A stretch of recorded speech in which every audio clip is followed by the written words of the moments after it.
मैं विशंबर दयाल सहायक आचार्य राजनीति विज्ञान राजकीय कन्या कोटली। आज हम बीए पार्ट सेकंड में प्रमुख भारतीय राज्य व्यवस्था में राज्य की राजनीति में राज्यपाल की स्थिति या भूमिका के बारे में अध्ययन करेंगे। जिस प्रकार से केंद्र में राष्ट्रपति की जो स्थिति होती है वही स्थिति राज्य की राजनीति में राज्यपाल की मानी जाती है। राज्य का राज्यपाल कार्यपालिका का औपचारिक प्रधान होता है, नाममात्र का प्रधान होता है, क्योंकि भारतीय संविधान के द्वारा केंद्र के समान राज्य में भी संसदीय शासन प्रणाली को अपनाया गया है। और संसदीय शासन प्रणाली की ये मुख्य विशेषता होती है कि शासन की शक्तियाँ ऐसी मंत्रिपरिषद में नियुक्त होती हैं जो व्यवस्थापिका के निम्न सदन के प्रति जवाबदेही होती हैं, अर्थात वे व्यवस्थापिका के निम्न सदन से लिए जाते हैं। इसलिए राज्य की जो मंत्रिपरिषद होती है वह वास्तविक प्रधान होती है, वास्तविक कार्यकारी होती है। राज्य का राज्यपाल एक नाममात्र का प्रधान होता है। तो सामान्यतः राज्य के राजनीति में राज्यपाल की स्थिति को लेकर के, राज्यपाल की भूमिका को लेकर दो प्रकार के मत प्रचलित हैं। पहले दृष्टिकोण के अनुसार राज्य का राज्यपाल संविधान प्रधान ही होता है। इसलिए भारतीय संविधान के द्वारा केंद्र के समान जब राज्य में संसदीय शासन प्रणाली को अपनाया गया है जो इस बात को सिद्ध करता है कि राज्य का राज्यपाल एक संविधान प्रधान ही होता है। इसी प्रकार से भारतीय संविधान के अनुच्छेद 163 की धारा 1 के अनुसार जिन बातों में संविधान के द्वारा या संविधान के अधीन राज्य के राज्यपाल से अपेक्षा की गई है कि उन स्वयं कार्यों को करने के अलावा अन्य कार्यों को करने के लिए उसे मंत्रिपरिषद की सलाह के अनुसार ही कार्य करना होगा। अर्थात संविधान, देश का जो संविधान है राज्य के राज्यपालों के लिए स्वयं की शक्तियों का विशेष रूप से उल्लेख नहीं करता है। इसलिए राज्य का राज्यपाल केवल संवैधानिक प्रधान ही होता है। उसे आवश्यक रूप से मंत्रिपरिषद के सलाह के अनुसार ही कार्य करना होता है। अर्थात राज्य का राज्यपाल मंत्रिपरिषद की सलाह को मानने के लिए बाध्य होता है। राज्य के राज्यपाल के द्वारा ऐसा कोई भी कार्य नहीं किया जा सकता है जिसके आधार पर, जिसको करने के लिए उसे अपने व्यक्तिगत विवेक का प्रयोग करना पड़े, उसे अपने विवेक अनुसार निर्णय लेना पड़े।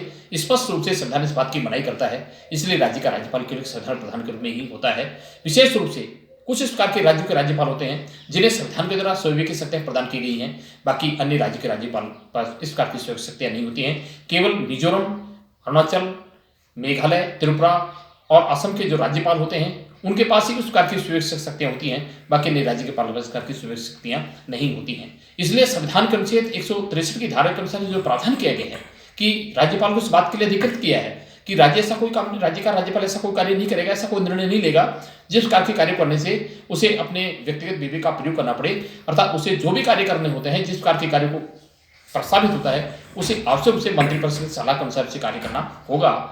इसी प्रकार से डॉक्टर अम्बेडकर ने कहा है कि राज्य का राज्यपाल एक संविधान प्रधान ही होता है, क्योंकि जिस संविधान सभा में जिन सिद्धांत के आधार पर जिस प्रकार की बात की गई है कि उसे राज्य के राज्यपाल को कार्य में अपने दायित्व के निर्वहन करने में उसे सहायता और परामर्श देने का कार्य एक मंत्रिपरिषद का होगा। मंत्रिपरिषद के सलाह के अनुसार उसे कार्य करना होगा। उसे इस प्रकार की मंत्रिपरिषद के सलाह के विरुद्ध जाकर किसी प्रकार का कोई कार्य नहीं करना होगा। अर्थात राज्य का राज्यपाल मंत्रिपरिषद की सलाह मानने के लिए बाध्य होता है, विवश होता है। उसी की सलाह के अनुसार काम करना होता है। उसे किसी भी प्रकार से अपने इस प्रकार की स्वयं की शक्तियों का प्रयोग करने का कोई अधिकार नहीं होता है। आइए हम सबसे पहले बात करते हैं कि राज्य के राज्यपाल का सबसे महत्वपूर्ण जो कार्य होता है राज्य के मुख्यमंत्री की नियुक्ति करना होता है। लेकिन राज्य के मुख्यमंत्री की नियुक्ति करते समय राज्य का राज्यपाल अपने स्वयं की शक्ति का प्रयोग नहीं कर सकता है, अपने व्यक्तिगत विवेक का प्रयोग नहीं कर सकता है। राज्य के राज्यपाल के लिए मुख्यमंत्री की नियुक्ति के संबंध में इस प्रकार के स्पष्ट रूप से निर्देश होते हैं कि राज्य की विधानसभा में जिस दल को मेजॉरिटी प्राप्त होती है, अर्थात बहुमत प्राप्त दल के द्वारा अपने नेता का चयन कर लिया गया है, उसी नेता को राज्य के मुख्यमंत्री पद को ग्रहण करने के लिए राज्यपाल को आमंत्रित करना होता है।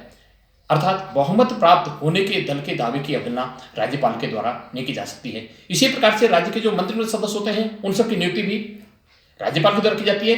लेकिन राज्य के मुख्यमंत्री के द्वारा जिन सदस्य को मंत्रिपरिषद में सम्मिलित करने की अनुशंसा की जाती है, जो सूची सौंपी जाती है, उसी के अनुसार उन्हें मंत्री पद की शपथ दिलाई जाती है और राज्य के मुख्यमंत्री के परामर्श के अनुसार, इस सलाह के अनुसार उनके मध्य विभागों का विभाजन किया जाता है। अर्थात मंत्रिपरिषद सदस्यों को कौन से विभाग का प्रभार दिया जाए, इन सब प्रकार की बातों के संबंध में अंतिम जो निर्णय लिया जाता है राज्य के मुख्यमंत्री स्तर के द्वारा लिया जाता है। राज्य के मुख्यमंत्री द्वारा लिया जाता है। राज्यपाल बहुमत प्राप्त होने के दल के दावे करना नहीं कर सकता है। राज्यपाल केवल उस स्थिति में अपने व्यक्तिगत विवेक का प्रयोग कर सकता है, अर्थात अपने विवेक से निर्णय ले सकता है जब त्रिसंख्य विधानसभा का गठन होता है।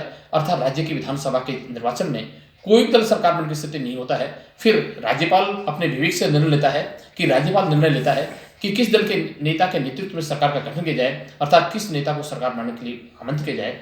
और इस प्रकार से जब राज्य की विधानसभा को भंग करने का विशेषाधिकार राज्य के पास होता है, लेकिन राज्यपाल इस अधिकार का उपयोग जब तक नहीं कर सकता है जब तक राज्यपाल को राज्य के मुख्यमंत्री के द्वारा विधानसभा को भंग करने की अनुमति की जाती है या बहुमत प्राप्त हो रहते हुए राज्य के मुख्यमंत्री द्वारा विधानसभा को डिसमिस किया जा सकता है। केवल उस स्थिति में राज्य के राज्यपाल के द्वारा विधानसभा को भंग किया जा सकता है, मंत्रियों को भंग किया जा सकता है, जब राज्यपाल को विश्वास हो जाए कि राज्य के मुख्यमंत्री ने विधानसभा में विश्वास मत खो दिया है और वह बहुमत सिद्ध करने के लिए आनाकानी करता है, तो राज्यपाल के द्वारा मंत्रिमंडल को अपदस्थ किया जा सकता है, भंग किया जा सकता है, बर्खास्त किया जा सकता है। बहुमत प्राप्त होने के दल की दावे की अवहेलना कभी भी नहीं कर सकता है। इसलिए राज्य का राज्यपाल एक संविधान प्रधान के रूप में काम करता है।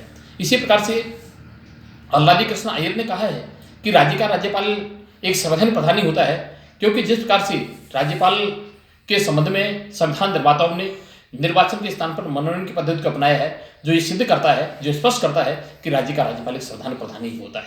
इसी प्रकार से बात करते हैं कि सुनील कुमार बोस बनाम पश्चिमी बंगाल के मुख्य सचिव के सरकार के विवाद में जो कलकत्ता हाईकोर्ट ने जो निर्णय दिया, कहने मतलब ये था, सुनील कुमार बोस बनाम मुख्य सचिव पश्चिमी बंगाल सरकार के मध्य राज्यपाल की पावर को लेकर राज्यपाल की स्थिति और राज्य के मुख्यमंत्री की बहुत बड़ा टकराव हो जाती है।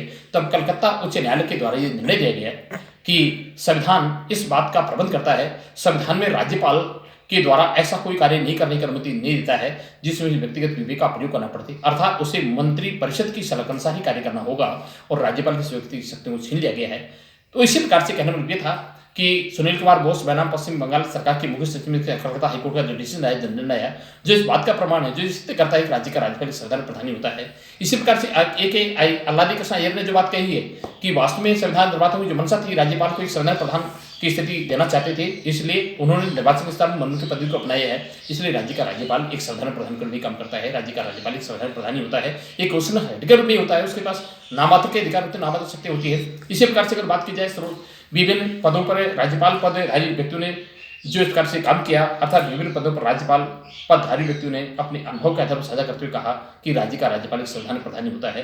क्योंकि जब श्री प्रकाश राज्यपाल ने कहा कि मुझे पूर्ण विश्वास है कि राज्य का राज्यपाल एक संविधान प्रधान के रूप में ही होता है, उसे केवल छुट्टी जगहों के स्थान पर हस्ताक्षर करने के प्रकार का कोई काम नहीं करना होता है, अर्थात जो भी निर्णय लिए जाते हैं, जो भी डिसीजन लिए जाते हैं, वो मुख्यमंत्री और उसके मंत्रिपरिषद ले जाते हैं। इस प्रकार के निर्णयों पर अपनी सहमति देने के अलावा, अपने हस्ताक्षर करने के अलावा राज्यपाल के पास कोई अधिकार, कोई शक्ति नहीं होती है। अर्थात राज्य के मंत्रिपरिषद ने इस प्रकार का निर्णय जो प्रस्ताव पारित किया है, उस प्रकार के प्रस्ताव को स्वीकृति देने के अलावा राज्यपाल के पास कोई अल्टरनेटिव, कोई विकल्प नहीं होता है।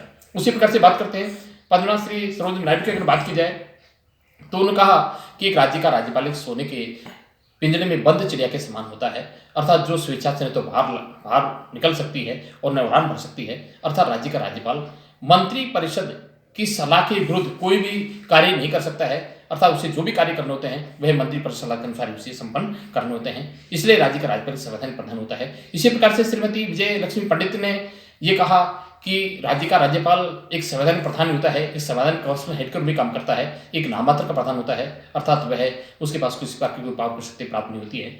उसे अगर कोई व्यक्ति इस पद को प्राप्त करता है तो पद का आकर्षण नहीं होता है, बल्कि वेतन का आकर्षण होता है। ये सब प्रकार की बातें होती हैं जो सिद्ध करती हैं कि राज्य का राज्यपाल संविधान प्रधान के रूप में काम करता है। भारतीय संविधान का द्वारा संघीय सरकार के समान राज्यों में भी संसदीय शासन प्रणाली को अपनाया गया है। इसलिए संसदीय शासन प्रणाली में शासन शक्तियां राज्य के मुख्यमंत्री और उसकी मंत्रिपरिषद नहीं होती है, अर्थात राज्य की जो मंत्री परिषद होती है, जो मंत्रिमंडल होता है, वह वास्तविक कार्यकारी होता है और राज्य का राज्यपाल संविधान प्रधान होता है। इसी प्रकार से संविधान के अनुच्छेद 163 धारा के अनुसार जो प्रावधान किया है, जो ये प्रावधान करता है कि राज्यपाल ऐसा कोई काम नहीं करेगा जिस प्रकार के कार्य को करने के लिए उसे अपने व्यक्तिगत विवेक का प्रयोग करना पड़े, अर्थात उसे मंत्रिपरिषद की सलाह के अनुसार कार्य करना पड़ेगा। राज्यपाल को अपने दायित्व को निर्वहन करने में सहायता और प्रमाण देने के लिए मंत्रिपरिषद होगी। केवल कुछ इस प्रकार के राज्य के राज्यपाल हैं जिनके पास सुविवेकी शक्तियां होती हैं, जिसका असम का राज्यपाल होता है, मेघालय का होता है, त्रिपुरा का होता है, मिजोरम का राज्यपाल होता है। ये इस प्रकार के राज्यपाल के पास कुछ सुविवेकी शक्तियां होती है, बाकी ने राज्यपाल के पास सुविवेकी शक्तियां नहीं होती हैं। अर्थात वह मंत्रिपरिषद के निर्णय को मानने के लिए बाध्य होता है। इसी प्रकार से डॉक्टर अम्बेडकर ने जो बात कही है कि ऐसा कोई काम नहीं करेगा इस प्रकार के कार्य करने से उसे अपने व्यक्तिगत विवेक का प्रयोग करना पड़े, चाहे मुख्यमंत्री की नियुक्ति की बात हो, चाहे मंत्रिपरिषद सदस्य के मध्यम के विभागों की विभाजन की बात हो, तो वह मंत्रिपरिषद सलाह को मानने के लिए अवश्य बाध्य होता है। इसलिए राज्य का राज्यपाल एक संविधान प्रधान में काम करता है।